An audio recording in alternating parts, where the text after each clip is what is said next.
Brought to you by TechnoSpark 20 series smartphones. I'm superhuman. देखो, बगैर डर, उस चीज का नाम है नरेंद्र भाई मोदी। डर को डराना है, डर को भी डराना है अगर, तो नरेंद्र भाई मोदी जी का नाम लेना है। डर खुद ब खुद भाग जाएगा। प्रधानमंत्री जी ने बोला आप दिल्ली आ जाओ, हो सके यहाँ माहौल खराब मत हो।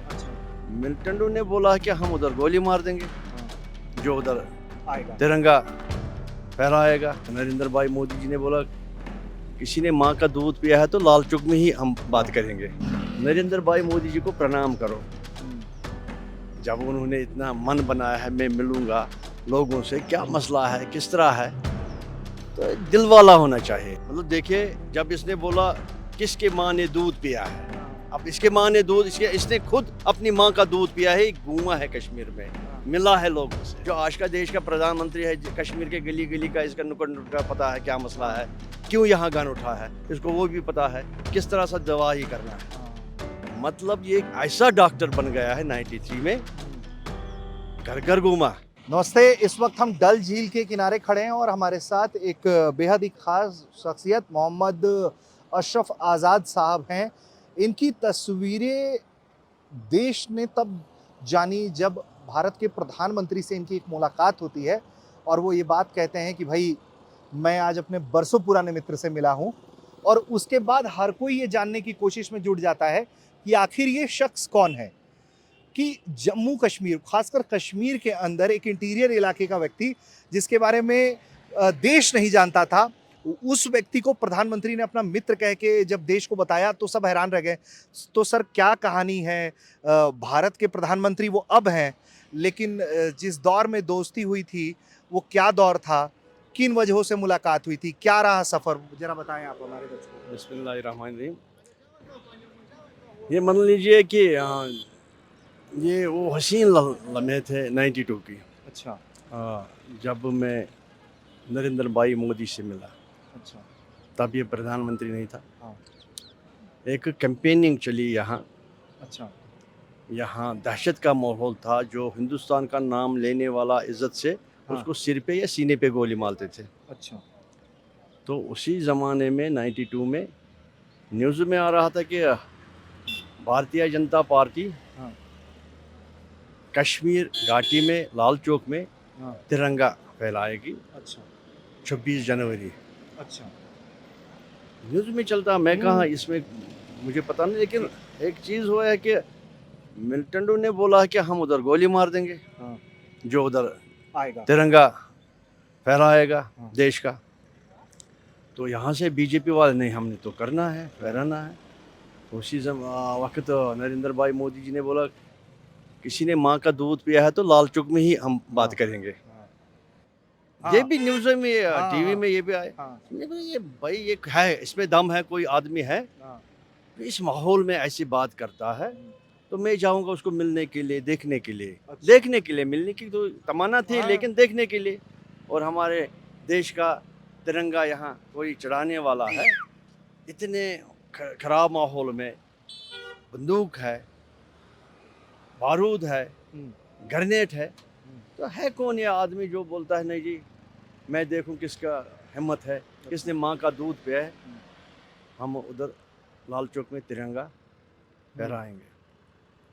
तो 26 जनवरी में भी सवेरे ही निकला, क्योंकि अच्छा। यहाँ हालात ख़राब थी, तो मैं उधर गया लाल चौक में। अच्छा तो बाज़ाब्ता उन्होंने, मुरली मनोहर जोशी ने तिरंगा फहराया, नरेंद्र मोदी जी ने तिरंगा वहाँ फहराए, तो मैंने भी सल्यूट दिया है। अच्छा उसी सिलसिले में बातचीत हुई है, अच्छा। दूरियां नज़दीक हो गई। हाँ। ये मोदी जी जब प्रधानमंत्री बना है तो यहाँ कश्मीर में बोला कश्मीरों के लिए हाँ। दिल भी हाजिर है, खुला है, हाँ। और दिल्ली में तिजोरी भी खुला है। हाँ। तो यही बात हुई है। अच्छा तो बिल्कुल मैंने नज़दीक से देखा है कि हिंदुस्तान में अगर कोई व्यक्ति है, कश्मीर में उन्होंने तिरंगा लगाया है और वापस जवाब दिया है एक उन लोगों को हम्म, जिनको मौत का नशा था। हम्म, कोई किसी की सर के ऊपर गोली मारते थे, किसी के दिल पे गोली मारते, किसी पे टांग पे मारते, जी मतलब किसी को छोड़ा नहीं। जी जिसने भी बात कभी की है अपने हिंदुस्तान की। तो फिर जब ये 93 में वापस आ गया अच्छा तो यहाँ एक हिम्मत मैंने देखा है। ये पूरे हिंदुस्तान के लिए, पूरे वर्ल्ड के लिए हम्म, मैं ये मैसेज देना चाहता हूँ, नरेंद्र भाई मोदी जी को प्रणाम करो। हम्म, जब उन्होंने इतना मन बनाया है मैं मिलूंगा लोगों से, क्या हम्म। मसला है, किस तरह है, तो दिल वाला होना चाहिए। तो ये आप बहुत बता रहे हैं 92-93 के दशक की बात, वो तब भी 93 लोगों को 93 में मैं ये लोगों से मिल रहा है जगह जगह। अच्छा मतलब देखिए, जब इसने बोला किसके माँ ने दूध पिया है, हाँ, अब इसके माँ ने दूध, इसने खुद अपनी माँ का दूध पिया है, घूमा है कश्मीर में, हाँ। मिला है लोगों से, और वो युवाओं से। भी उस दौर में जब सबसे ज्यादा उन दौरों militant ने थी। जब खतरनाक मिलिटेंसी था, तो मैं इसको पसंद करता हूँ हम्म, कि ऐसे ही बहुत दूर इंसान यहाँ कश्मीर में आया, क्या बोलेगा कोई मैं लीडर हूँ। हम्म, ओ भैया, ज़मीन पे पता नहीं, जो हाँ। आज का देश का प्रधानमंत्री है, कश्मीर के गली गली का इसका नुक्कड़ नुक्कड़ का पता है क्या मसला हाँ, है, हाँ, क्यों यहाँ गन उठा है, इसको वो भी पता है, किस तरह से दवा ही करना है। हाँ, मतलब ये एक ऐसा डॉक्टर बन गया है 93 में, घर घर घूमा, अच्छा बातचीत की है युवाओं किन के साथ। इलाकों में घूमते थे वो? ये श्रीनगर में घूमा है, अच्छा ये बडगाम में घूमा है, अच्छा ये अनंतनाग में घूमा है, अच्छा उस बारह- वक्त तो अनंतनाग बहुत डेंस। घूमा, हाँ बातचीत किया है, लोगों के साथ बातचीत की है, अच्छा बातचीत अपनी डेयरी पे नोट किया है, नोट करके साथ लिया है। आजकल वो उसी चीज पे इस वक्त काम करता है, अच्छा जो उन्होंने लोगों के साथ बात की जो है। मूल समस्याएं उन्होंने उस वक्त मूल देखी। समाज से उन्होंने देखा है यहाँ ब्लैक मेलिंग है, यहाँ लीडरशिप कोई नहीं है अच्छा ना। जैसे ब्लैकमेलिंग क्या बता रहे हैं आप? देखिए, जब भी यहाँ क्या माहौल बन गया, जब भी भारत सरकार ने कश्मीर का कोई ग्रांट दिया है संवारने के लिए, सजाने के लिए, बेरोजगारी दूर करने के लिए, कोई ऐसा कारोबार का सिस्टम बनाए जब सरकार को भी फायदा और लोगों को भी फायदा, जी। ऐसा यहाँ के सरकारों ने नहीं किया है। अच्छा यहाँ बेरोजगारी बढ़ गई, यहाँ बेकारी बढ़ गई, यहाँ लोग पिछड़े गए। अलगाववाद के कारण उस दौर में। पहले अच्छे कारण में, अच्छा जब लीडर नहीं मिला, फिर जब लोग बिल्कुल खस्त हुए, गरीब हुए, अलगावाद शुरू हुए, मिलिटेंसी शुरू हुए, तो फिर उधर पाकिस्तान से पैसा, इधर हिंदुस्तान से पैसा, ये वो ब्लैक मार्केट बन गई। तो जब मोदी साहब आ गया है, उन्होंने दिखा दिया है भैया मैं ब्लैक ना हो जाऊंगा, ना करने दूंगा, ना ब्लैकमेल होगा ना ना होने दूंगा। ब्लैक मेलिंग हाँ। ख़त्म किया उन्होंने। तो देखिए, मैं यही समझता हूँ, आज का जो यूथ है वो बहुत ही सम्मान करते हैं दिल से नरेंद्र भाई मोदी जी को। अभी इसी साल में प्रधानमंत्री जी ने इधर लाल चौक में जलसा हाँ, किया है। हाँ। देखिए, बीजेपी के बगैर लोग आए हैं। अब अच्छा। सड़कें बुक हुए हैं, चौक चौक बुक हुए, गाँव में बुक है वो, कि मोदी जी आ गए, क्या कहते हैं मोदी जी, हम उसी पे चलेंगे। अब देखो कितना प्यार है, कितनी खुशी मिलता है यहाँ के आवाम को जब मोदी साहब मन की बात सारे रेडियो पे बात सुनते हैं कि मोदी जी अब क्या कहेंगे तो हम सुनेंगे, उस पे चलेंगे। मतलब बहुत कश्मीरी आवाम आज अगर किसी लीडर को प्यार और मोहब्बत करते हो, नरेंद्र भाई मोदी जी का, जो देश का प्रधानमंत्री है। अभी यहाँ के युवाओं का एक ही अरमान है, ये तीसरी बार हमारा मोदी जी प्रधानमंत्री जी बने, फिर आ जाए, हम उनके साथ बैठ के बात करें, जो समस्याएं हैं फिर कश्मीर की उसको हल किया जाए। उसका हल किया जाए। अच्छा तो सर मुझे ये बताइए कुछ उस दौर के किस्से सुनाइए। अब मैंने सुना कि मोदी जी आपके घर पर भी रुके हैं कुछ वक्त जब वो आते थे इन इलाकों में, तो उस दौर में आपकी और प्रधानमंत्री के बीच में किस तरह, आप भी तो उसी दौर में बड़े थे, आप भी सब कुछ देख रहे थे कि कश्मीर कितने बुरे दौर से गुजर रहा है, तो क्या कैसी बातचीत होती थी? हीटेड आर्गूमेंट होता था या आप अपनी बात रखते थे, वो अपनी बात रखते थे? देखिए, मैं उसका प्रधानमंत्री, उसका वक्त का जो 92 का हाँ। प्रधानमंत्री नहीं था, नरेंद्र भाई मोदी जी था, मैं उसका एक सोल्जर बन गया था, अच्छा मैं उसका एक हिमायती बन गया था। तो आप जहाँ तो वो जहाँ जहाँ मेरा जाते थे आप उस्ताद, साथ में वो जाते मेरा उस्ताद और मेरा गुरु बना था। थे? अच्छा ठीक है, मैं उसी की नक्श कदम पे आज भी चलता हूँ। ये कहाँ गया है, मैं साथ में हूँ लेकिन मैं क्यों पूछूँ उसको क्यों जाऊँ, आप उधर क्यों गया है, हाँ मेरे घर में आए वो उसी का घर है, किसी और के घर में गए उसी का घर है। मतलब उस वक्त उन्होंने अपने सिस्टम को दूसरे घर में बना दिया, उसको अपना घर बना दिया, बैठा है किसी लीडर में इतना दम है, कोई माइका लाल है तो उनको उस उस टाइम डर नहीं लगता था इतनी वही सारी? मैं बोल रहा हूँ, देखो बगैर डर, उस चीज का नाम है नरेंद्र भाई मोदी। डर को डराना है, हाँ।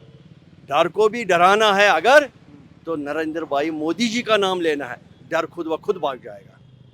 अच्छा सर, ये बताइए, अभी ये तो पुराने दौर की बात रही, आप पुराने वक्त को याद कर रहे हैं कि किस तरीके से वो इस इलाके में काम किया करते थे, और आप भी देखकर हैरान रह गए थे कि किस तरह से 90 92 93 के दौर में वो यहाँ आया करते थे और गलियों में घुमा करते थे, लोगों से फीडबैक लिया करते थे।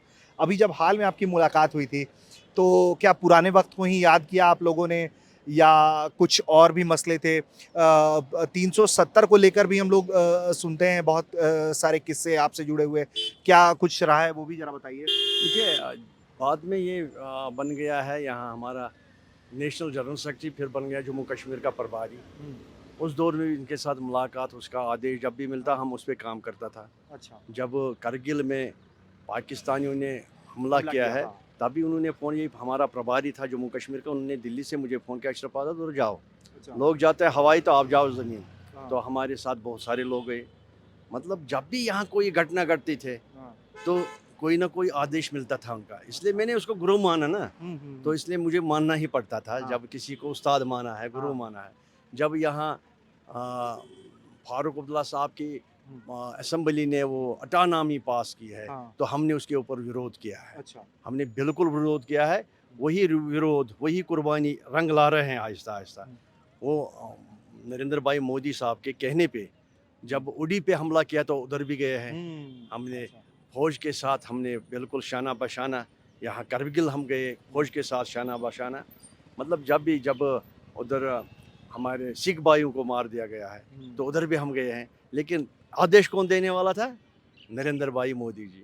मतलब जब भी कोई घटना घटते थे यहाँ कश्मीर में, इतनी फिक्र थी नरेंद्र भाई मोदी जी को। ये बन गया था चीफ मिनिस्टर हाँ, गुजरात के। गुजरात के, वहाँ से भी फ़ोन करते थे, अच्छा, अशरफ आज़ाद उधर जाओ ना, देखो क्या हाल हो रहा है। अच्छा, मतलब इसको फिक्र थी कश्मीर की। आप कश्मीरियों ने समझ लिया, अगर फिक्र है किसी को, वो हमारे नरेंद्र भाई मोदी साहब है, जो हमारा आज ऑनरेबल प्राइम मिनिस्टर है, तीसरी बार भी बनने वाला है। मतलब इन्होंने बहुत ही नज़दीक कश्मीर को देखा है। इसको पता चल गया कि अगर कश्मीर को फ्रीडम देना है, अगर कश्मीरी यूथ को आज़ादी देना है, उसकी रुकावट है आर्टिकल 370। तभी उन्होंने ये फैसला किया था ये करना है। अच्छा, इतना बोला है अशरफ आज़ाद, ये दुआ करना है, उतना हिम्मत उतना ताकत मुझे ऊपर वाला दे, ताकि यहाँ के जो नौजवान हैं उनके जो दिलों का अरमान वो पूरे हो जाए। अच्छा, और यही बातें हमारे साथ होती थी कि दुआ करना, मैं ऐसा कुछ करूं कि यहाँ के नौजवानों का वो मसला हल हो जाए। तो अच्छा, अब ये बताइए जरा कि जब 370 को खत्म करने का ऐलान हुआ 2019 में, उसके बाद किसी तरह की कोई बातचीत थी या सीधे फिर आपकी मुलाकात ही हुई है हाल में? नहीं, जब यहाँ आर्टिकल ख़त्म हुआ है, हाँ, हाँ, तो 3-4 दिन के बाद जो इसका सिक्योरिटी एडवाइज़र है, हाँ, जी दुवाल साहब, उसको ने यहाँ भेजा, बहुत सारे लोगों से मिला है, एजेंसी को, उसके साथ साथ मुझे भी अच्छा, याद करवाया है हाँ, कि आज़ाद साहब, प्रधानमंत्री जी ने बोला आप दिल्ली आ जाओ, अच्छा, हो सके यहाँ माहौल ख़राब मत हो। अच्छा, मैंने उसको संदेश दिया, ये प्रधानमंत्री जी का फ़ैसला है, मेरे उस्ताद का फ़ैसला है, हाँ, मेरे गुरु का फ़ैसला है, तो मैं क्यों भागूँ? मैं सामना करूँगा यहाँ। अच्छा, अगर कोई बोलेगा मैं बोलूँगा, जो हाँ। हमने बातचीत की है उसी बातचीत का हम हाँ, हाँ, वापस जवाब देंगे। तो मैं वहाँ दिल्ली नहीं गया, अच्छा, मैं दिल्ली नहीं गया, मैं इधर ही बैठा। अच्छा, अजीत डोभाल, ये 3 तारीख ये मसला हुआ, 5 अगस्त यहाँ ये मसला हुआ, 10 अगस्त यहाँ अजीत डोभाल साहब आए, तो वो 12 तारीख वापस चला गया। तो 15 तारीख में उधर पहुँचा, 15 अगस्त जम्मू। तो जो हमारा जम्मू कश्मीर का अध्यक्ष है, तो उनके साथ वहाँ तिरंगा फहरा है। तो मतलब मैं डरा नहीं, मैं खुश हुआ। उधर भी मैंने मतलब जब 5 अगस्त आर्टिकल 370 यहाँ ख़त्म हुआ, तो 10 अगस्त मैंने बाज़ाब्ता प्रेस कॉन्फ्रेंस दिया, ये अच्छा हुआ है। अच्छा, मैच 5 दिन बाद आपने 5 दिन बाद जब सब कुछ बंद पड़ा, मेरे पास आया, जब जिस सब तरह बंद आप आए, पड़ा था। तो मैंने बोला ये ठीक हुआ है, अच्छा, क्योंकि ये यहाँ के लोगों का अरमान है। हाँ। ये इनसे जो आर्टिकल हाँ। 370 यहाँ के लोग उससे बिल्कुल गुलाम थे, अच्छा। कुछ कहने वाले नहीं थे। नहीं जी, ये आर्टिकल 370 सिर्फ अपने खानदानों के लिए, गरीब के लिए नहीं था। तो फिर उसमें भी यहाँ के लोगों ने बहुत ही अच्छा तरह से मुझे स्वागत किया। नहीं नहीं, अच्छे मौके पे हाँ। ये बातचीत की है। मैं यही समझता हूँ कि फिर जम्मू कश्मीर के लोग, बिलखुसूस कश्मीर के लोग, नौजवान तबका मोदी जी से बहुत प्यार करता है, दिल में उसको बसाया है। तो मोदी जी अब तीसरी बार भी प्रधानमंत्री जी बने, लोगों के प्यार से, जज्बे से, दुआओं से। ठीक है। अच्छा सर, तो मेरे और बस 2 छोटे सवाल हैं।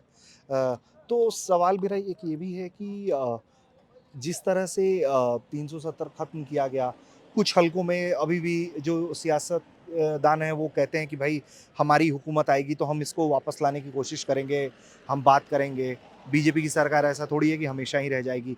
तो उस तरह की जो बातें अभी भी लोगों को कही जा रही है चुनावी भाषणों में, उस पर क्या आप रुख रखते हैं? इस पर भी जो आपने बात बोली ये सही बात है, लेकिन कौन कहते हैं? जिनको कुर्सी गई, जिनको लोगों का खून जो चूसने का उनका ज़रिया था, लोगों को इस्तेमाल करने का एक ज़रिया था, वो ख़त्म हुआ है। जिनको यहाँ के नौजवानों को गलत रास्ते पे लेना था, उनको खुद के लिए इस्तेमाल करना था, अब नहीं हो रहा था, नहीं होता है यहाँ का नौजवान इस्तेमाल। तो वो तो ये बातें कहते हैं, कहने से क्या होता है? हम जैसे बहुत सारे लोग हैं, खाली अशरफ आज़ाद नहीं, बहुत सारे लोग हैं जो जवाब देने के लिए तैयार होते हैं। ये सही है, मैं पहला व्यक्ति हूँ और उस गांव से है जहाँ से मिल्टन ने जन्म लिया है, जहाँ से पहले, और उसी गांव से मैंने तिरंगा फहराया और अमन के उधर ही से वापस जवाब दिया। ये सलाउद्दीन वाला जो इलाका रहा है वो सब उसी गांव में मैंने तिरंगा लहराया है। 15 अगस्त 26 जनवरी जब भी आता मैं लहराता हूँ, और लोग इतने निकल आते हैं मेरी बातचीत सुनने के लिए। ये मोदी साहब का असली साथी है। और मोदी साहब ने ये नहीं बोला मेरा यार या मेरा दोस्त है, मेरा साथी है, पुराना साथी है। इतना तो साथी तो हम रहे हैं, काम किए हैं पार्टी में। माशाल्लाह, ऊपर वाले के फजल से, करम से, वो तो ऊंचे एक उस कुर्सी पे बैठा है, उधर से मुझे भी देखता है। तो कभी ना कभी मुझे बुलाएगा, तो कहीं ना कहीं मुझे भी बिठाएगा लोगों की सेवा करने के लिए, यहाँ कश्मीरी आवाम की सेवा करने के लिए। तो मुझे लगता है वो जल्दी होने वाला है। ठीक है। अच्छा, तो मुझे एक और सवाल है मेरा कि जिस दौर में आप काम करते हैं, कश्मीर के अंदर मुसलमानों की आबादी बहुत सबसे ज़्यादा है, तो ऐसे में एक नैरेटिव है कि बीजेपी जो है वो मुस्लिम विरोधी है, और ऐसे में आप कैसे कश्मीर के अंदर बीजेपी के लिए, संघ के लिए आपने उस दौर में काम किया? देखिए, जब शुरुआत मैंने किए है तो मेरे खुद के घर वाले मुझे नाराज़ हुए। अच्छा। और यहाँ जम्मू कश्मीर के पुलिस के जो उस वक्त के ऑफिसर, वो मुझे ऑफिस के अंदर नहीं आने देते। अच्छा। चाहे कितने भी ब्यूरोक्रेट्स, उन्होंने हमें अंदर आने नहीं दिया। तो बहुत ही मुश्किलात का सामना हमने किया है, सड़कों पे सोना पड़ा है मेरे जैसे लोगों को। अच्छा। मतलब डर से कि कैसे हम जिएंगे, तो हम अपने देश के लिए सेवा करें, हम अपने संगठन के लिए सेवा करें, लोगों का सेवा करें। खौफ था, उस खौफ में हम पले हैं, उस खौफ में हम चले हैं। लेकिन ज़ुबान पे रहा है ये संगठन हमारा भारतीय जनता पार्टी, हमारा उस्ताद नरेंद्र भाई मोदी जी है। तो कितने तकलीफ उठाए, बीच बीच में 4 दिन के बाद, 5 दिन के बाद खाना मिलता था। अच्छा। कहाँ जाते हैं हम खाना खाने के लिए? घर वालों ने भी छोड़ दिया, तो पराई क्यों अपनाएंगे? आहिस्ता आहिस्ता आहिस्ता जब हम उसी कदम पे चले हैं, उन्हीं बातों पे चले हैं जो हमारे उस्ताद, हमारे गुरु नरेंद्र भाई मोदी जी ने हमने सिखाया है, तो आहिस्ता आहिस्ता लोगों के दिले में, ये दिमाग में सोचना पड़ा, नहीं ये अच्छा काम करता है। कौन कहता है भारतीय जनता पार्टी मुसलमानों का दुश्मन है? ये उनके साथ बैठा है, कभी इसने अपना दीन नहीं बदल दिया है, नमाज भी पढ़ता है और हमारे साथ भी आहिस्ता आहिस्ता चलता है, दुख सुख में साथी बनता है।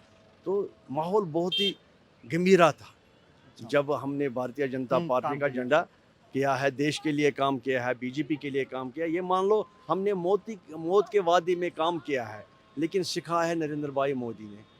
तो ये इसीलिए वो उस्ताद है, गुरु है।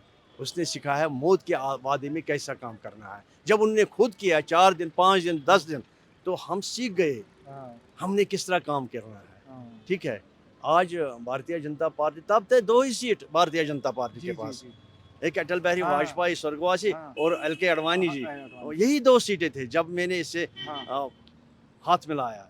तो मैं एक खुशकिस्मत इंसान हूँ कि मैंने उस ज़माने में देश के लिए काम किया है, अपने संगठन के लिए काम किया है, जब वाकई यहाँ सिर पे और दिल पे गोलियां मारते थे। तो जब जो उसने उस दिन बोला है, ये जो पाकिस्तान का फौज है वहाँ के अवाम का नोच लेता है गोश, अब साबित हो रहा है वो चीज़ भी। जो पेशन हुई, जो बातें की है नरेंद्र भाई मोदी ने उस ज़माने में 92, 93, वो आज साबित होता है पाकिस्तान में। तो आपको भी उम्मीद है कि एक ना एक दिन पीओके जो है वो जम्मू कश्मीर का हिस्सा हो जाएगा? पीओके ही नहीं, पाकिस्तान का अवाम तैयार है, हम हिंदुस्तान के साथ वापस जाएंगे। अगर हमें प्रधानमंत्री चाहे, वो नरेंद्र भाई मोदी जी चाहे, वो देख लो ना, कभी उनका भी आप इतना बड़ा सहाफ़ी है, इतना बड़ा चलने वाला है, वहाँ का अवाम बोलता है हम हिंदुस्तान के साथ वापस मिलेंगे। और जो पीओके है वहाँ का अवाम इस वक्त आज़ादी ढूंढ रहे, उधर हमें हिंदुस्तान से मिलना है, अपने JNK से मिलना है। वो तो आपको पता है, ये देखिए कब बोला है, जो आज का देश का प्रधानमंत्री है, मजबूत प्रधानमंत्री, स्ट्रांग प्रधानमंत्री, वर्ल्ड ने इसको पहचाना है। इसका वर्ल्ड में सबसे बड़ा कद वाला प्रधानमंत्री है ये हिंदुस्तान का। अब देखिए, जब इन्होंने 92, 93 में वो बातें की है, आज पाकिस्तान के लोग वो बोलते हैं, आज कश्मीरी लोग वो बोलते हैं, पीओके लोग वो बोलते हैं। मतलब यही हमारे लिए बहुत ज़बरदस्त खुशकिस्मती है कि मैं जानता हूँ कि अल्लाह ईश्वर मेरे साथ उन दिनों रहे, उन हालातों में मेरा एक ऐसा इंसान से मुलाकात हुआ जो वर्ल्ड, जिसको आज जानते हैं, वर्ल्ड का लीडर बन गया है। अशरफ आज़ाद इसका साथी है, इसका सोल्जर है, काम करता है। मेरा यही एक तमन्ना है, जब तक मैं ज़िंदा हूँ मैं इसी तरह काम करते रहूँ, देश के लिए, संगठन के लिए, कश्मीरी आवाम के लिए। तो ये आप सुन रहे थे अशरफ आज़ाद साहब को, जो अपने आप को कह रहे हैं कि मैं नरेंद्र मोदी का सिपाही हूँ और जब तक आखिरी सांस रहेगी मैं अपने उस्ताद, अपने गुरु, अपने जो सुप्रीम, जिन्हें कमांडर वो कह रहे हैं, जिनको गुरु बता रहे हैं, अपना उस्ताद बता रहे हैं, उनके लिए वो आजीवन काम करते रहेंगे।